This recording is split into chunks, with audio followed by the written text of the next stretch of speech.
కాంగ్రెస్ పార్టీకి ప్రభుత్వానికి బీసీల శ్రేయస్సుపై చిత్తశుద్ధి లేదని బీజేపీ ఆర్మూరు ఎమ్మెల్యే పైడి రాకేష్ రెడ్డి విమర్శించారు. మభ్యపెట్టడానికి ఎన్నికల్లో లబ్ధి పొందడానికి కాంగ్రెస్ ప్రభుత్వం కులగణనను వాడుకుంటుందన్నారు. బీసీ జనాభా లెక్కల్లో సర్వే నివేదిక ప్రజలను తప్పుదోవ పట్టించే విధంగా ఉందన్నారు. బీసీలు సమగ్ర వర్గాల ప్రజల శ్రేయస్సును కాపాడేది బీజేపీ మాత్రమే అంటున్న రాకేష్ రెడ్డితో మా bureau chief Srinivas face to face. BJP Armur MLA Paidi Rakesh Reddy మనతో ఉన్నారు. వారు మాట్లాడించే ప్రయత్నం చేద్దాం. చెప్పండి సార్, ఈ బీసీ కులగణన విషయంలో లెక్కల విషయంలో వివాదం రాజుకుంది. అధికార పక్షం తీరు ఒకలాగుంది, ప్రతిపక్షాలు ఆరోపణలు ఒకలాగున్నాయి. ఏమనుకుంటున్నారు చూస్తే? అంటే ప్రతిపక్ష ఆరోపణలు లేదండి, కరెక్ట్ ప్రతిపక్ష ఆరోపణలు. ఎందుకంటే ప్రభుత్వం ఎటువంటి సమాయుక్తం కాలేదు, ఎటువంటి వాళ్ళకి సరైన ఆధారాలు లేవు, సరైన రిపోర్ట్స్ లేవని ఈరోజు చర్చలు బట్టి అర్థమైపోయింది. ఎంతో ముందు ప్రిపేర్ కావాల్సి సుమారు అధికారం రాకముందు 6 నెలల ముందు ఇచ్చిన ఒక బీసీ డిక్లరేషన్ కూడా ఇంతవరకు వాళ్ళు ప్రిపేర్ కాలేదంటేనే దాన్ని బట్టి వాళ్ళ చిత్తశుద్ధి అర్థమవుతుంది.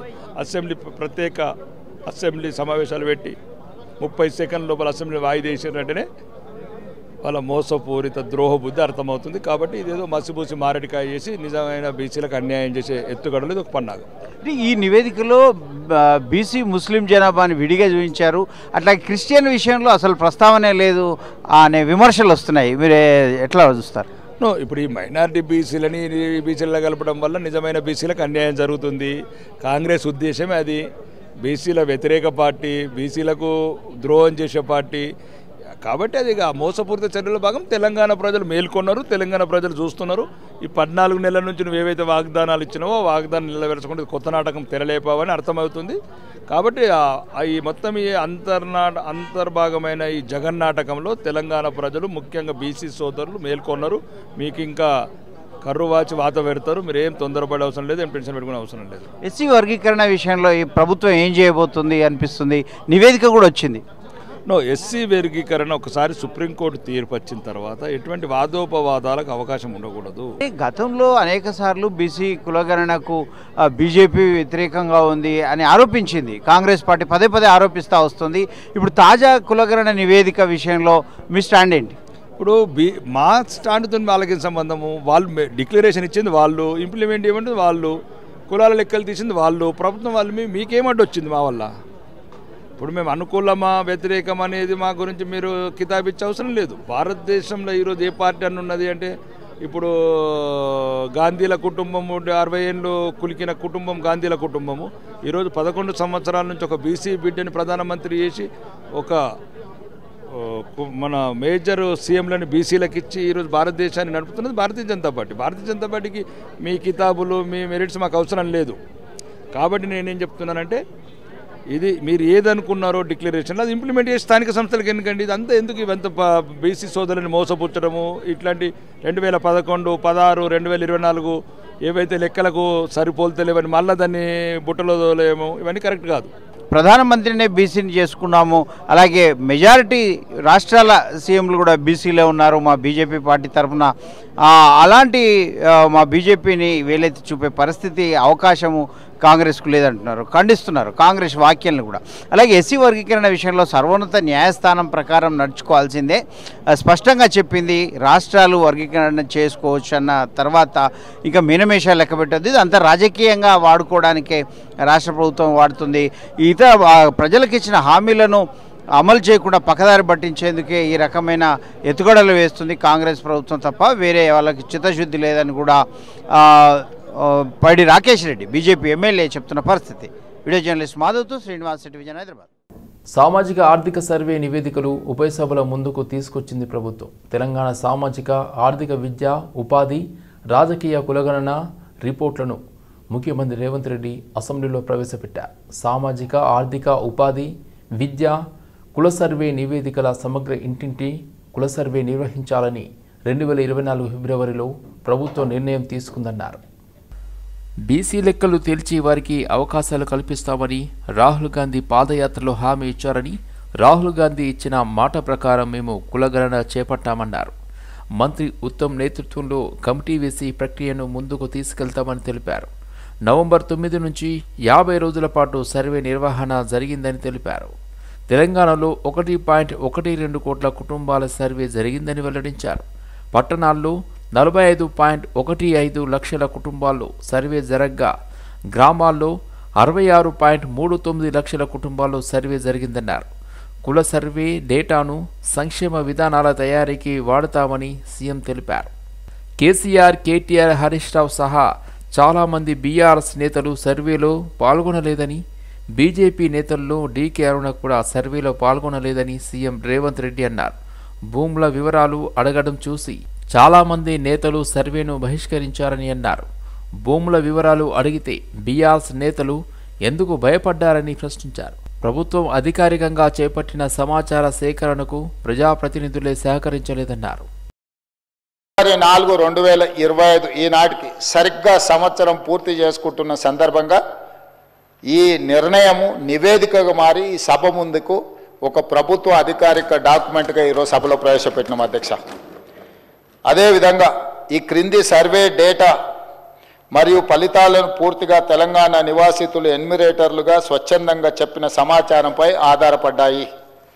ఈ సర్వేలో నమోదైన కుటుంబాల ఆధారంగా రాష్ట్రంలో 3,54,77,554 మందిని సర్వే చేయడం జరిగింది. ఈ మొత్తం సామాజిక వర్గాల వారిగా సంఖ్య ఈ క్రింది విధంగా ఉంది అధ్యక్ష. ఎస్సీలో 61,84,319 మంది ఉండగా ఇది మొత్తంలో 17.43% ఉంది. ఎస్టీలో 37,05,929 మంది ఉండగా ఇది మొత్తంలో 10.45% ఉంది అధ్యక్ష. బీసీ ముస్లిం మైనారిటీ మినహా 1,64,09,179 ఉండగా ఇది మొత్తంలో 46.25% ఉంది అధ్యక్ష. ముస్లిం మైనారిటీలో బీసీలు 35,76,588 ఉండగా ఇది మొత్తంలో 10.08% ఉంది అధ్యక్ష. ముఖ్యమంత్రి ప్రవేశపెట్టిన నివేదిక సమగ్ర ఇంటింటి కుల సర్వే ఎన్నో ఒడిదుడుకులు ఎదుర్కొంటూ ఈ కార్యక్రమం కొనసాగిందని మంత్రి పొన్నామన్నారు. 1931కి స్వాతంత్రంకి ముందు కుల సర్వే జరిగిందని, స్వాతంత్రం తర్వాత మళ్ళీ కుల సర్వే జరగలేదన్నారు. బలహీన వర్గాలపై స్పష్టంగా తమ విధానాలు చెప్పడం జరిగిందన్నారు. ఇచ్చిన మాటకు తమ ప్రభుత్వం కట్టుబడి ఉందన్నారు మంత్రి.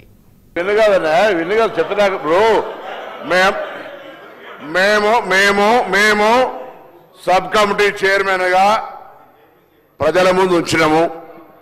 దానికి న్యాయపరంగా శాసనసభలో ప్రజాస్వామిక విలువలుగానే శాసనసభలో ప్రభుత్వం తరఫున పెట్టినాము. మీరు ఇట్లప్పుడన్నా మీరు వెబ్సైట్లో పెట్టామని చెప్పి మీరు ఊరికేనే మాట్లాడదు. ఎవరికైనా వెబ్సైట్లో అందుబాటులో ఉండే ఆ ప్రభుత్వం మీరు దాని తదుపరి లేకపోతే ప్రభుత్వం ఆనాడు ఉన్న అధికారులు ఇవ్వాలని ఉన్న అధికారులు కదా స్టేట్మెంట్ ఇప్పేది. ఎప్పుడైనా ఎస్కేఎస్ సర్వే పబ్లిక్ డొమైన్లా చట్టబద్ధత కలిగి ఉండేదా దాని గురించి మాట్లాడేటువంటి సందర్భం అవసరం లేదా? 2011 జనగణన ఆనాడు బీసీలది లేదు. బీసీలకు సంబంధించిన జనగణన చేయాలని అందరి ఆలోచన జరిగింది. దానికి సంబంధించి సర్వేలు సహకరించకుండా దీని గురించి మాట్లాడితే దానికైతే అర్థమే లేదు. నేనేమంటున్నా, ఎవరైనా ఒకవేళ ఆయా వారి గౌరవ ముఖ్యమంత్రి ఆనాడు అభిప్రాయం చెప్పుంటే మీరు ఇలా కూడా అదే అభిప్రాయంతో ఉన్నారో చెప్పండి. ఇలా జరుగుతున్న కార్యక్రమానికి మీరు ఏం మాట్లాడదలుచుకున్నారు? బలహీన వర్గాలకు సంబంధించి మీరు ఎస్కే సర్వే చేసినారు, ఏం మార్పులు తెచ్చినారు, ఏం స్కీమ్స్ తీసుకొచ్చినారు, ఎవరికి బలహీన వర్గాలకు న్యాయం జరిగే కార్యక్రమం తీసుకున్నారు మీరు. ఇలా మేము కమిటీ చైర్మన్ ఉత్తమ్ కుమార్ రెడ్డి గారి గురించి రాష్ట్రంలో కాంగ్రెస్ ప్రభుత్వం చేపట్టిన బీసీ కులగణన దేశానికి రోల్ మోడల్ కాబోతుందని ప్రభుత్వ విప్ బీలా ఎలయ్య అన్నారు. ప్రతిపక్షాలు ఓర్వలేక విమర్శలు చేస్తున్నాయని ఖండించారు. ఎమ్మెల్యేల భేటీపై పింక్ మీడియా రాజకీయం చేస్తుందంటున్న బీలా ఎలయ్యతో మా bureau chief Srinivas face to face. BC కులగణన, ఎస్సీ వర్గీకరణ నివేదికలు అసెంబ్లీ వేదికగా చర్చించే నేపథ్యంలో మనతో ప్రభుత్వ విప్ బీర్లా ఎలయ్య ఉన్నారు. వారిని అడిగి తెలుసుకుందాం, వారిని మాట్లాడించే ప్రయత్నం చేద్దాం. చెప్పండి ఎలయ్య గారు, బీసీ కులగణన మీద విపక్షాలు ఏకంగా ఒంటికాలపై లేచి విమర్శలు చేస్తున్నాయి. అలాగే మీ పార్టీకి సంబంధించిన ఎమ్మెల్సీ, మీ పార్టీ మద్దతు గెలిచిన ఎమ్మెల్సీ కూడా దీన్ని తప్పుపడుతున్న పరిస్థితి. ఎట్లా చూస్తారు ఇవి? ఇవాళ బీసీల నుంచి ఎస్టీ ఎస్సీల నుంచి వస్తున్న ఆదరణ చూసి ఓర్వలేక వాళ్ళు చేయలేనటువంటి పనిని మా గౌరవ ముఖ్యమంత్రి మా మంత్రులు సమర్థవంతంగా ఈ కులగణన చేసి ఇవాళ ప్రత్యేక సమావేశం ఏర్పాటు చేసి అందరు ఎమ్మెల్యేలు ఇక్కడ ప్రతిపక్షాలతో కూడా చర్చించి దీని మీదకి నివేదికను కేంద్రానికి పంపాలని ఒక మంచి ఆలోచనతో ముందుకెళ్తుంటే దీన్ని చూసి ఓర్వలేక బీఆర్ఎస్ పార్టీ చాతగానితనంగా విమర్శలు చేస్తుంది. మరి గత 90-95 సంవత్సరాల నుంచి జరిగినటువంటి కులగణన ఇలా మా భావి ప్రధాని రాహుల్ గాంధీ గారి ఒక మంచి ఆలోచన ఏదైతే కన్యాకుమారి నుంచి కాశ్మీర్ వరకు భారత్ జోడో యాత్ర ద్వారా పాదయాత్ర చేసినటువంటి మా రాహుల్ గాంధీ గారు అన్ని విషయాలు తెలుసుకొని ఏదైతే పేదలు నిరుపేదలు కులస్తులు అన్ని కులాల వాళ్ళు మేమెంతో మాకంత వాటా ఈ భారతదేశంలో రావాలనే ఒక ముఖ్య ఉద్దేశంతో ఈ కులగణన చేసిండు. గతంలో బీఆర్ఎస్ ప్రభుత్వం చేసిన సకల కుటుంబ సర్వేకు ఈ కులగణన సర్వేకు ఏంటి పొంతన ఎట్లా చూడవచ్చు? నేను ఒకటి అడుగుతున్నా, మరి తెలంగాణ ప్రజలు దీన్ని గమనిస్తున్నారు. ఇది ఇలా ఉంటే బీజేపీ అంటుంది సుప్రీంకోర్టు సర్వోన్నత న్యాయస్థానం ఎస్సీ వర్గీకరణ గురించి స్పష్టమైన తీర్పు ఇచ్చినప్పటికీ కూడా నివేదికలు అంటూ తాత్సారం చేస్తుంది రాష్ట్ర ప్రభుత్వం. అంటే ఆ తప్పుదారి పట్టించడము లేకపోతే వారికి అన్యాయం చేయడమే అని ఆరోపిస్తుంది. దీన్ని ఎట్లా చూస్తారు? లేదు, వాళ్ళు ఏమున్నా మా ప్రభుత్వం వచ్చి నుంచి ఆరోపణలే తప్ప వాళ్ళు ప్రజాక్షేత్రంలో ప్రజలకు ఏ రకంగా మేలు చేయాలి, ఎస్టీ ఎస్సీలకు ఏ రకంగా పెద్దపీట వేయాలి, బీసీలకు మేమున్న దమాష ప్రకారం రిజర్వ్ కల్పించాలన్న ఆలోచన లేదు. మా ప్రభుత్వం కృతజ్ఞతతోటి ఇవాళ బీసీ ఏది లెక్కల మీద కానీ కులగణన మీద కానీ ఎస్టీ ఎస్సీల వర్గీకరణ మేము చేస్తుంటే దాన్ని చీర్నించుకోలేక మీరు గతంలో కేంద్రంలో అధికారం బీజేపీ ఉంది, మరి ఎందుకు చేయలేకపోయింది? మరి ఇక్కడ బీఆర్ఎస్ పార్టీ 10 ఏళ్ళ అధికారం ఉంది, ఎందుకు బీసీ లెక్కలు తేలేకపోయింది? ఈ ఎమ్మెల్యేల భేటీ ఏంటి, దాని మీద ఇంత దుమారం ఎందుకు లేస్తుంది? ఆ పార్టీలో ఏమైనా అంతర్గత సమస్యలు ఉన్నాయా? ఏమనుకుంటున్నారు పార్టీలో? మీరు తెలంగాణలో గమనించాలి, ప్రజాపాలన వచ్చిన 2వ రోజు నుంచే బీఆర్ఎస్ బీజేపీ ఆడుతున్నటువంటి డ్రామాలు కుట్రలో భాగంగా మొన్న రహస్య భేటీ అని ఒక తప్పుడు నివేదికలు వాళ్ళ పింక్ మీడియాల ద్వారా వాళ్ళ సోషల్ మీడియా ద్వారా ప్రచారం చేస్తూ తప్ప దీనికి ఒకటే నేను చెప్పదలుచుకున్నా, మీ డొల్లతనం బయటపడ్డది. ఆ రోజు నేను నా నియోజకవర్గంలో ఒక మైనార్టీ పెళ్లిలో నేను 100 మందితో కార్యకర్తలతో నేను నా నియోజకవర్గం ఉంటే బీగ్లైలో కూడా సమావేశాలకు పోయిండు హాజరైండి అని చెప్పి మాట్లాడే దాంట్లో మీ డొల్లతనం బయటపడ్డది. అక్కడ అనిరుద్ రెడ్డి అనే ఎమ్మెల్యే గారు వాళ్ళ సహచార ఎమ్మెల్యేలతోటి ఒక హోటల్లో డిన్నర్ చేసుకుంటూ వాళ్ళ నియోజకవర్గాల అభివృద్ధి కోసం వాళ్ళు మాట్లాడుకుంటారు తప్ప ప్రభుత్వం మీద కానీ ఇక్కడ మా గౌరవ ముఖ్యమంత్రి అదేవిధంగా మంత్రుల మీద ఎలాంటి అభిప్రాయాలు కానీ భిన్నాభిప్రాయాలు లేవు. ఇది మొత్తం మీద కులగణన విషయంలో కాంగ్రెస్ పార్టీకి ఉన్న చిత్తశుద్ధిని ఎవరు శంకించలేరు. ఇది దేశానికే రోల్ మోడల్ కాబోతుంది. మా నేత రాహుల్ గాంధీ కాంగ్రెస్ అగ్రనేత రాహుల్ గాంధీ కూడా పార్లమెంట్లో ఈ అంశాన్ని ప్రస్తావించడం జరిగింది. అలాగే ఎస్సీ వర్గీకరణ విషయంలో కూడా సానుకూలంగా ఉంది. ఎమ్మెల్యేలందరిది ఒకే మాట, ఒక సమన్వయంతో ముందుకు పోతున్నాము ప్రజల హామీలు నెరవేర్చడానికి అని కూడా ప్రభుత్వ బీర్ల హైలైట్ చెప్తున్న పరిస్థితి. వీడియో జర్నలిస్ట్ మాధవ్తో Srinivas, division, Hyderabad. Congress party Kamareddy BC declaration సభలో హామీ ఇచ్చిన విధంగా 42% రిజర్వేషన్ అమలు చేయడానికి ఈ ప్రత్యేక శాసనసభ సమావేశంలో బిల్లు ఏమైనా తెస్తున్నారేమో అని రాష్ట్ర వ్యాప్తంగా ఉన్న బలహీన వర్గాల సోదరులు అనుకున్నారని కేటీఆర్ అన్నారు. కాంగ్రెస్ ప్రభుత్వం మీద తెలంగాణ ప్రజలకు నమ్మకం లేదని విమర్శించారు. తమ ప్రభుత్వంలో సమగ్ర కుటుంబ సర్వే జరుగుతుంటే రేవంత్ రెడ్డి వివరాలు ఇవ్వొద్దని ప్రజలకు బహిరంగంగా పిలుపునిచ్చారని కేటీఆర్ ఆరోపించారు. మంత్రి గారు ఏం చేస్తున్నారు సార్? ఇక్కడ లేచి 4 పేర్లు చదివి, అధ్యక్ష మీ ప్రభుత్వం మీద ప్రజలకు నమ్మకం లేదు. ఎందుకంటే రేవంత్ రెడ్డి గారు మీరే చెప్పినారు, సమగ్ర కుటుంబ సర్వే జరిగినప్పుడు తమరిచ్చిన ఉపన్యాసమే మొత్తం యూట్యూబ్లో ఉంది, అన్ని టీవీలలో ఉంది. ఏమన్నారు సార్ ఆ రోజు? ఆ ముఖ్యమంత్రి చెప్తాడు సరే, ఎవరు పడితే వాళ్ళు వచ్చి మీ ఇంటికి వచ్చి వివరాలు అడిగితే ఇచ్చేస్తారా, అవలగాలు దివానాగాలు ఇచ్చేస్తారా అని మాట్లాడింది రేవంత్ రెడ్డి గారు, మేం కాదు. మీరు చెప్పిన మాటలనే ఎన్యూమరేటర్లకు చూపెట్టి చెప్పినారు, మేము ఇయ్యము మీకు వివరాలు, 57 రకాల వివరాలు అడుగుతున్నారు, ఎట్లిస్తాము? మీరే అన్నారు ఆనాడు, ఎవరు పడితే వాళ్ళకి ఇచ్చేస్తామా వివరాలు అని మాట్లాడింది. అదే చూపెట్టి అడిగింది. అధ్యక్ష వాస్తవం ఏంటంటే అధ్యక్ష, సమగ్ర కుటుంబ సర్వే 2014లో జరిగింది. శాంతికుమారి గారు ఉన్నారు, రామకృష్ణారావు గారు ఉన్నారు, సందీప్ కుమార్ సుల్తానియా గారు ఉన్నారు. అప్పుడు ఇదే అధికారులు అధ్యక్ష, అప్పుడెవరు వేరే లేరు. సమగ్ర కుటుంబ survey, I'm saying this on record, I worked as a minister for 9.5 years. Yes, చేసింది మొత్తం ప్రభుత్వ అధికారులే, చేపించింది ప్రభుత్వమే. Yes it is an official document. అందులో ఖచ్చితంగా మేము ఓపెన్ గా వెబ్సైట్ లోనే పెట్టినాం, అసెంబ్లీలో కాదు, చాటుమాటుకు కాదు, పారదర్శకంగా వెబ్సైట్ పెట్టాం. ఆ వెబ్సైట్ లోంచే పాయల్ శంకర్ గారు తీసుకున్నారు. ఏముంది అధ్యక్ష సమగ్ర ఒక మాట మీ చేతిలో కూడా అదే ఉంది. ఏముంది అధ్యక్ష అందులో డేటా? తేడా ఏంటంటే కేసీఆర్ గారి ప్రభుత్వానికి కాంగ్రెస్ ప్రభుత్వానికి అధ్యక్ష బీసీల వెనుకబాటుకు కారణం కాంగ్రెస్ పార్టీ ఏనని బీఆర్ఎస్ ఎమ్మెల్యేలు ఆరోపించారు. కులగణనను క్యాబినెట్ భేటీ అసెంబ్లీలో చర్చించాలని అన్నారు. అసెంబ్లీలో సవరణలు జరిగిన తర్వాత జీవోలు ఇవ్వాలని నాయకులు తెలిపారు. వాళ్ళ నిర్ణయాల వల్ల ఇవాళ శాసనసభ పరువు కూడా తీసే విధంగా ఇవాళ ఈ ప్రభుత్వం వ్యవహారం చేసింది. ఇది చాలా దుర్మార్గం. ఎందుకంటే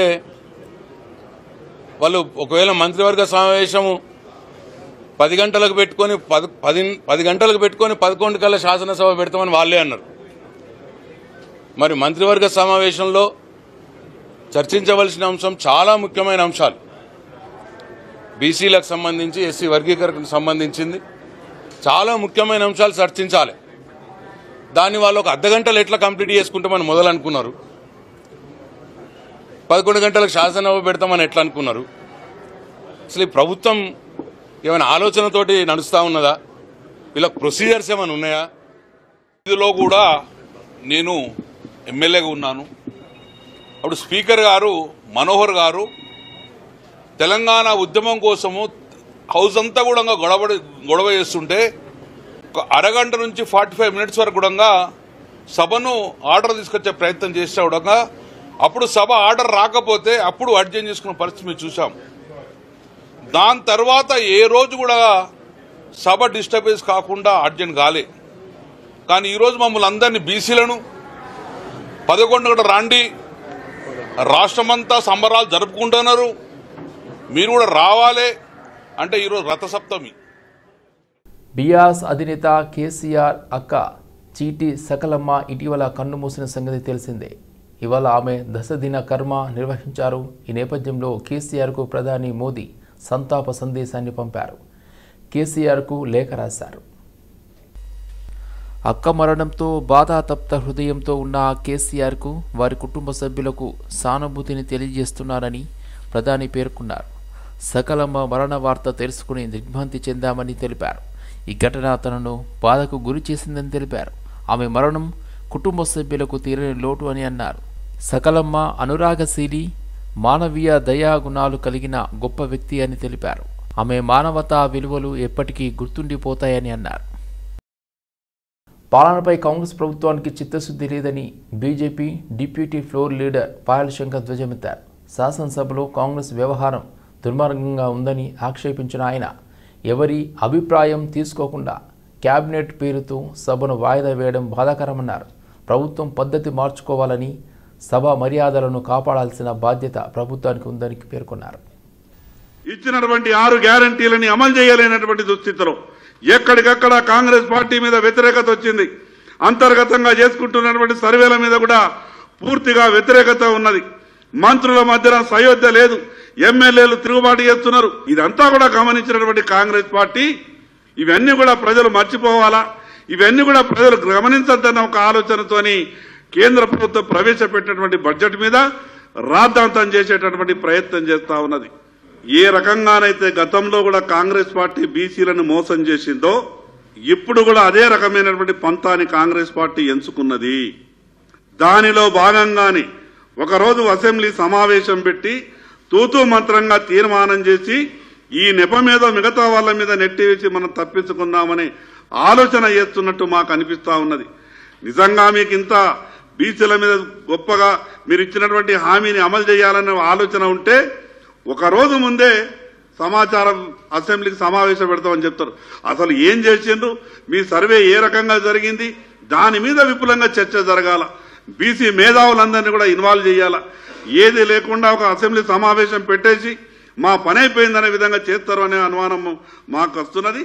రేపు ఖచ్చితంగా అసెంబ్లీలో వరంగల్లో జరిగిన బీసీ సభలో తీన్మార్ మల్లన్న తీవ్ర పదజాలంతో రెడ్డి కులాన్ని దూషించడంపై ఆగ్రహం వ్యక్తం చేశారు. రెడ్డి కులాన్ని కించపరిచే వ్యాఖ్యలపై డీజీపీ చర్యలు తీసుకోవాలని కోరారు. టీపీసీసీ అధ్యక్షుడు మహేష్ కుమార్ గౌడ్ ముఖ్యమంత్రి రేవంత్ రెడ్డి వెంటనే ఎమ్మెల్సీ తీన్మార్ మల్లన్నను కాంగ్రెస్ పార్టీ నుండి సస్పెండ్ చేయాలని కోరారు.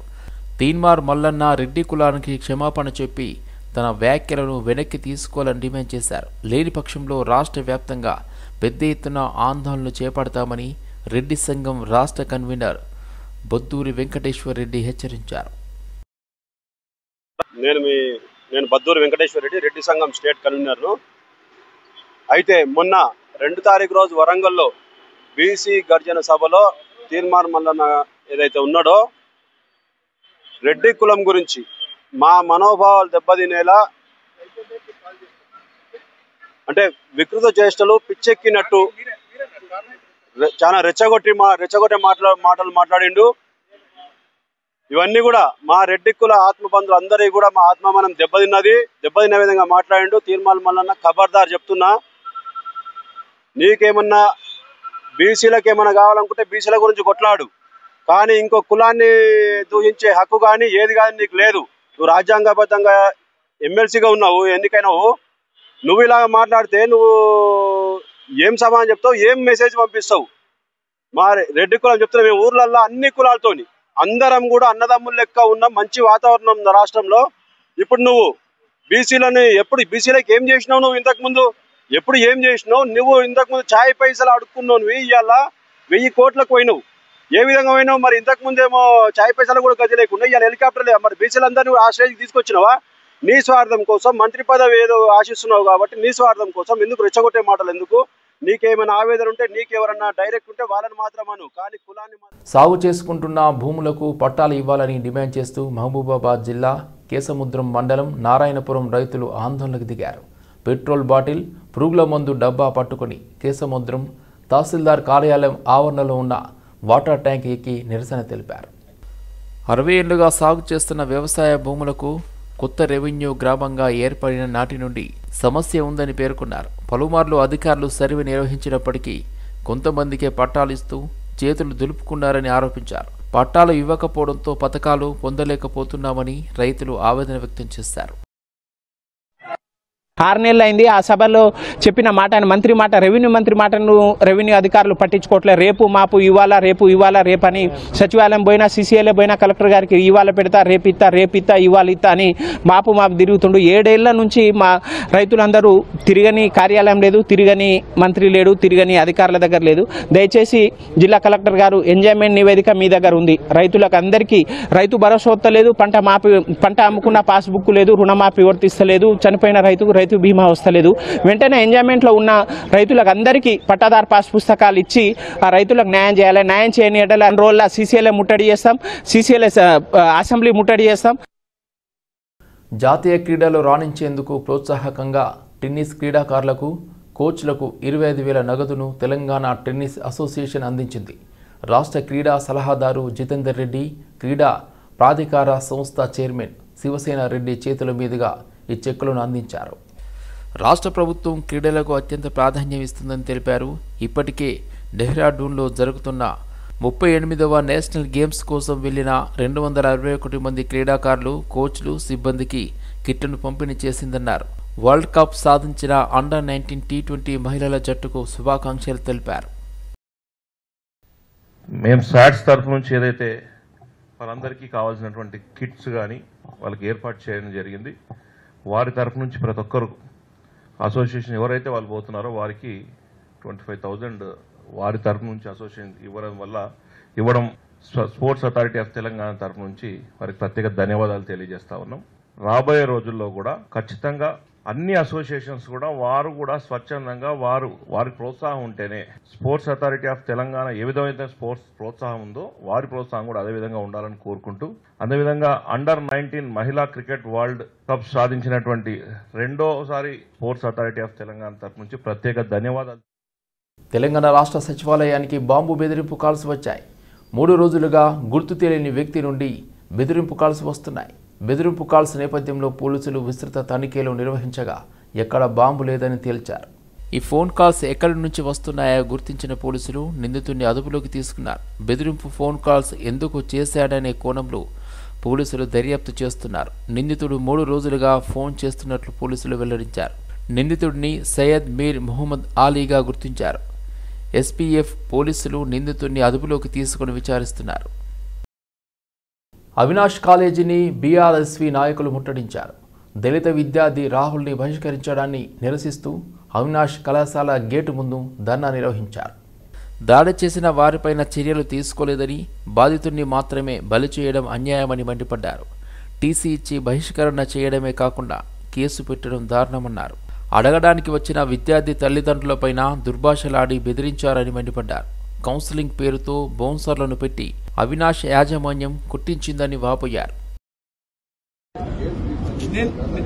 అవునండి, ఇప్పుడు ఆయన ఏం చేసిండు, కాలేజ్ వాళ్ళ ప్రెమిసెస్ లో వాళ్ళ స్టూడెంట్స్ తో గొడవ పడ్డాడు అనేసి ఆయన మీద కేసు పెట్టారు. అవునా కదా? అంటే ఇప్పుడు తల్లిదండ్రులు లేక కాపాడాల్సినటువంటి యాజమాన్యమే, టీచర్లే ఆ పిల్లగాని కేసుల పాలు చేసే వాళ్ళ భవిష్యత్తు ఏం కావాలి?